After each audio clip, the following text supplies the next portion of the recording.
What's growing on? So what do you all know about the permaculture mullet? Huh? So this is what we call business in the front. As you can see, palm trees, grass, party in the back. We just put a food forest in this backyard, so kind of keeping it, chill out in the front yard, keeping the neighbors happy, get out in the back. That's where the exciting stuff starts to happen. So we call this the permaculture mullet. Day 3, I'm about an hour late getting here. As you can see, you're starting to move some of that biologically active hardwood material. So starting to get some of the mulch down here in the backyard. We got all the amendments down on the fruit trees and plants, kind of plugging along over here. And I'm going to show you all the backyard.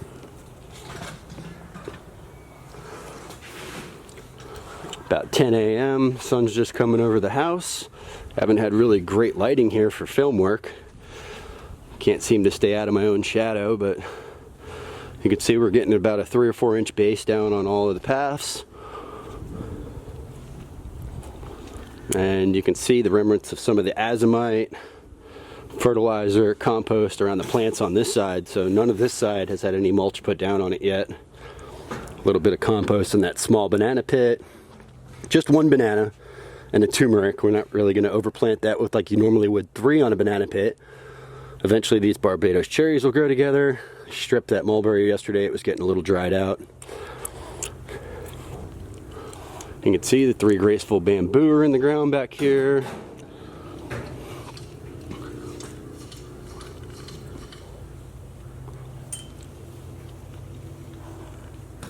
So backyard is coming together. Got a few things to plant and move still. Obviously a lot of mulch coming in. We've got 2 truckloads waiting out front. Like I said, we're about halfway through that first truckload and the second one is loaded and ready to go. It's a wrap. So we got this backyard food forest done, mulched in, and we're blowing off, and I'm getting ready to pull out of here. And I figured I'd show you all around this food forest real quick. I know I've already kind of touched on all the plants. I might call out a couple of them again. I know you guys dig that, so I'm gonna walk over to this east entry and walk you through the backyard real quick. Hold tight. So this is where we're gonna bring back, that arbor kind of heading in with the grapes like I had talked about. There's some lemongrass here, tropical sage, Suriname cherry, mulberry, fig, perennial pentas. The bananas are in. We cut back the turmeric. They were going dormant anyway. Kind of looking a little rough this time of year. So they're just sticks right now. The shampoo ginger is going to be going down. That's regular culinary ginger. Ended up cutting the heads off these turmerics too. Moved that katuk out of this raised bed area and brought it up towards the house. You can see we're midday. Obviously it is wintertime, so the sun's a little bit lower in the hemisphere, but we've got a heck of a shade line here coming off the back of the house. So we've taken advantage of that. Katuk likes the shade. The false cardamom likes the shade. The galangal can handle the shade. A couple things back here for bringing in hummingbirds. We've got the cigar plant. I believe there was a little bit of heather already in the bed that was here when we got here. That's the native firebush. That's going to be the Barbados cherry trellis. Some of that parlor maple hibiscus. That's that grafted Australian mulberry. That's a really cool white mulberry. Some dwarf firebush. That one was here. We relocated it. Some more of the tropical sage, Kent mango, nitrogen fixing whack myrtle, nitrogen fixing perennial peanut, scorpion tail, some society garlic, fakahatchee grass. You guys didn't see that in the last video. I believe that's a Hakep lychee or a Brewster, I forget. Rosa Sharon, that has a really nice edible flower hibiscus. Another fig, this one is an LSU purple. This one is the Texas everbearing. And we had one other fig over there on the other side of the house. So this is the Caliandra. This makes a beautiful flower on it, nitrogen fixer, sweet almond, beneficial insects. And then back here over the back fence, you could see we got those graceful bamboo put in. Moved a couple of the standard ornamental plants by the back of the house to this area. Added some pineapples, bananas, and elderberry. I think the only thing this area is lacking now is some sugar cane because it's such a wet area with the swamp. And then you can see the annual garden beds. They're going to start direct seeding these very soon. Some root crops, some leafy greens, some kales, some brassicas, things along those lines. So, you know, all you around the rest of the country, your annual season is the complete opposite of ours here in Florida. So we're just coming into that, you know, market garden annual vegetable season, that stuff we see in the grocery store. You know, there's lots of red Turk's cap hibiscus. That's that grafted loquat. A couple of Simpson stopper over here. A lot of perennial peanut. That's longevity spinach in those beds. Cranberry hibiscus, some leftover okra, African potato mint, edible leaf hibiscus. I mean, there's mints over there, oregano, some of that Thai ginseng, some eggplants that are left over. Some things that kind of just made it through that, you know, summertime veggie season also. So here's our Jipotacaba. Over here on this side, we had a sugar apple, a couple of blue porterweed, some Simpson stopper, Fakahatchee grass. This was a relocated strawberry tree. Have some society garlic, rose of Sharon, perennial peanut, cherry of the Rio Grande. That's a star fruit that we relocated from the other side that we think was probably just getting hit by the wind a bit. Didn't like that. You can see it's got some yellow leaves on it. We're hoping it's going to like this location on the other side of the property a little better. That's a black grafted Suriname cherry over here. There's a little avocado right there.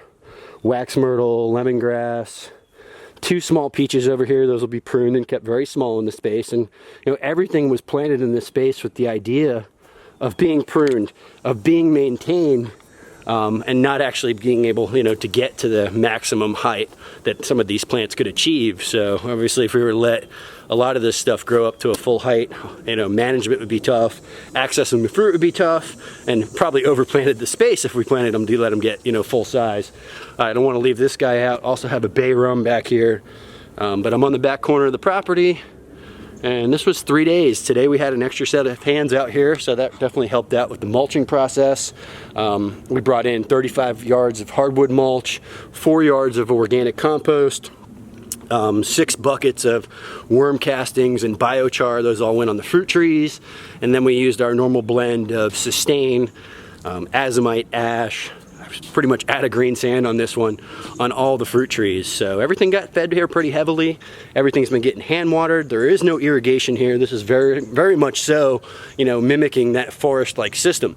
So everything out here is only getting hand watered as needed. The homeowner had just purchased a nice dram watering wand. You know, they had seen my other video on that, and they watered with it last night and told me how much easier it made their life. You know, able to go full pressure, you know, high volume like that without blowing that dirt away from the root balls definitely makes things a little bit easier. So hope you all enjoyed this cool little food forest tour, you know, in a very urban little area. You know, not common that, you know, you have a food forest kind of hiding here in the backyard. And I guess there's one more little detail I'll point out that I had mentioned, sitting right here behind me. Hold tight. So right here on the ground below me, oh, can you see that? See that little line? I'm gonna take you down to show it to you. So just down here on the ground, you'll see we put a concrete border in to create that separation in between the grass and the mulch. You know, that's definitely going to help with the maintenance. There's many different ways of doing that, many different materials you can use, but no matter what, I suggest some type of separation from the grass and the bed, especially if you're putting like a fruit tree out in the middle of the front yard, you know, where you have grass.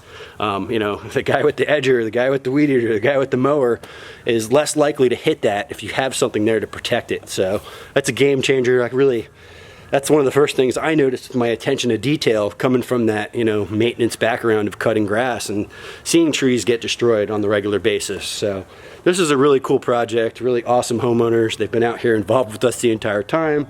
The kids have been out here in the garden. I think they're going to do a lot with the space. They actually have the intent of growing some vegetables in those back beds and having a supplemental income to take to market or something. So I'll definitely be coming back at you here in 3 months, 6 months, a year, show you how this one progresses. I hope you all enjoyed. So please like, subscribe, share, and don't forget, pound that bell. Beep.